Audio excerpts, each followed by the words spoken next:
The architect of time part 1 the silent trap. रात के ठीक 3 बज रहे हैं। एक ऐसी खामोशी जो कानों में चुभती है।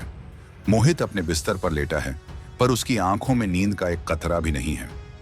उसके हाथ में उसका स्मार्टफोन है, जिसकी स्क्रीन की ब्लू लाइट उसके चेहरे पर एक अजीब सी मुर्दीनी ला रही है।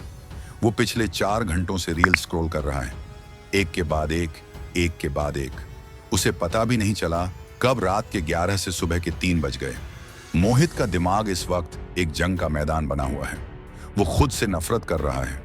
उसे अपनी वो 9 से 5 वाली नौकरी याद आ रही है, जहां वो हर रोज किसी और के सपनों के लिए अपनी जवानी घिस रहा है। सुबह की वो भीड़ वाली बस, बॉस की फालतू की चिक-चिक और शाम को थक कर चूर होकर घर लौटना, यही उसकी जिंदगी का सर्कल बन चुका है। उसे वो हर सपना याद आ रहा है जो उसने कॉलेज के पहले दिन देखा था।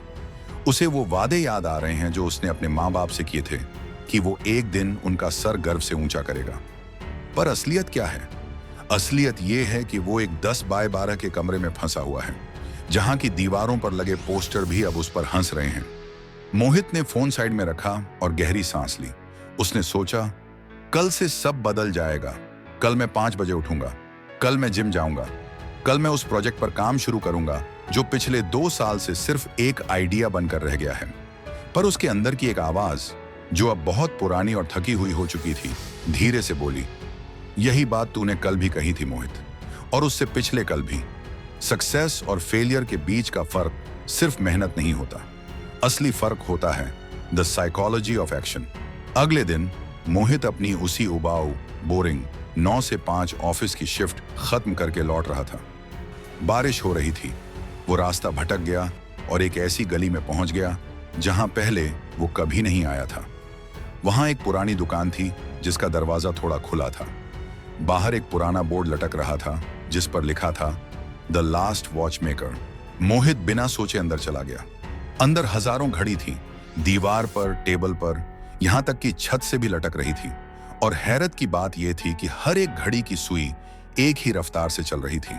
एक ही टिक-टॉक की आवाज पूरे कमरे में गूंज रही थी। एक बूढ़ा आदमी बैठा था जिसके सर के बाल बर्फ की तरह सफेद थे। उसने अपनी चश्मे के ऊपर से मोहित को देखा और कहा, घड़ी ठीक है मोहित, तुम्हारा दिमाग स्लो चल रहा है। मोहित हैरान रह गया। आप मेरा नाम कैसे जानते हैं? बूढ़ा मुस्कुराया। मैं तुम्हें नहीं, मैं तुम्हारे जैसे हजारों लोगों को जानता हूं जो नौकरी की गुलामी में फंसे हैं और वक्त के साथ नहीं, वक्त के खिलाफ दौड़ रहे हैं। तुम्हें लगता है तुम बिजी हो, पर तुम सिर्फ भटके हुए हो। तुम्हें लगता है तुम्हारे पास टाइम कम है, पर सच ये है कि तुम अपना टाइम डार्क साइकोलॉजी के शिकारियों को बेच चुके हो। बूढ़ा ने एक पुरानी डायरी निकालते हुए कहा, ये जो एप्स तुम चलाते हो, ये जो एल्गोरिदम है, ये सब तुम्हारे दिमाग के रिवॉर्ड सिस्टम को हैक कर चुके हैं। तुम्हें पता है मोहित, दुनिया में कुछ गुप्त नियम हैं जो इंसानों को कठपुतली की तरह नचाते हैं। तुमने शायद द 48 लॉज ऑफ पावर के बारे में सुना होगा। लोग इसे सिर्फ एक किताब समझते हैं, पर असल में ये इस दुनिया के पावर डायनामिक्स का काला सच है। जो लोग इन नियमों को नहीं जानते, वो हमेशा दूसरों के गुलाम बने रहते हैं।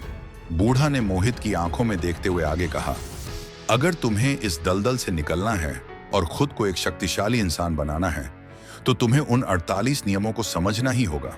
लेकिन सिर्फ समझना काफी नहीं है, उन्हें अपने फायदे के लिए इस्तेमाल करना आना चाहिए।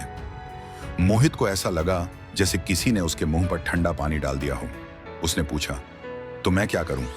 मैं कैसे इस जाल से निकलूं? बूढ़ा ने, जिसका नाम इरावण था, उसने एक काले पत्थर पर 3 लकीरें खींची। पहला सबक, द इल्यूजन ऑफ टुमारो। हम इंसान इसलिए फेल होते हैं क्योंकि हमें लगता है कि कल एक नई शुरुआत है, पर कल सिर्फ एक धोखा है।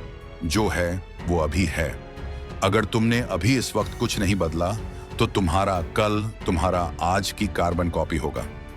इरावण ने मोहित को बताया कि कैसे हमारा दिमाग फ्रिक्शन से डरता है। जब हम कोई मुश्किल काम देखते हैं तो दिमाग उसे दर्द, पेन समझता है और हमें प्लेजर, एंटरटेनमेंट की तरफ धकेल देता है। इसी को प्रोक्रास्टिनेशन कहते हैं। मोहित, इरावण ने कहा, अगर तुम्हें जीतना है तो तुम्हें अपने दिमाग को उल्लू बनाना सीखना होगा। उसे ये मत बोलो कि तुम्हें 10 घंटे काम करना है। उसे सिर्फ ये बोलो कि तुम्हें सिर्फ 5 मिनट के लिए वो फाइल खोलनी है। जब तुम शुरू कर देते हो तो फ्रिक्शन खत्म हो जाता है और मोमेंटम शुरू होता है। सक्सेस मेहनत में नहीं, मोमेंटम में छुपी है। मोहित ने उस रात इरावण से जो सीखा वो किसी किताब में नहीं था।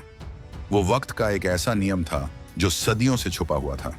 इरावण ने उसे द 369 स्ट्रैटेजी ऑफ एग्जिस्टेंस के बारे में बताना शुरू किया। ये वो सीक्रेट था जो निकोला टेस्ला से लेकर दुनिया के हर बड़े लीडर ने किसी न किसी रूप में इस्तेमाल किया था। इरावण बोला, 3 का मतलब है द रूल ऑफ 3 सेकंड्स। जब भी दिमाग कहे कि बाद में करेंगे तो 3 तक गिनो और उस काम को शुरू कर दो। 6 का मतलब है 6 आवर्स ऑफ एब्सोल्यूट आइसोलेशन। दिन के 6 घंटे ऐसे होने चाहिए जहां तुम्हारे और तुम्हारे काम के बीच एक परिंदा भी पर न मार सके। और 9 है द 9 मिनट्स ऑफ रिफ्लेक्शन। रात को सोने से पहले 9 मिनट ये सोचना कि आज तुमने अपने वक्त को कहां जाया किया। मोहित ने पूछा, क्या सिर्फ इतने से मेरी लाइफ बदल जाएगी? इरावण की आंखों में एक अजीब सी चमक आई। ये तो सिर्फ चाबी की है मोहित, दरवाजा तो अभी खुलना बाकी है। लेकिन याद रखना, एक बार तुमने इस रास्ते पर कदम रख दिया तो पीछे मुड़ने का रास्ता बंद हो जाएगा। क्या तुम तैयार हो? मोहित ने गहरी सांस ली। उसने अपने फोन को स्विच ऑफ किया और इरावण की आंखों में देखकर कहा, मैं तैयार हूं।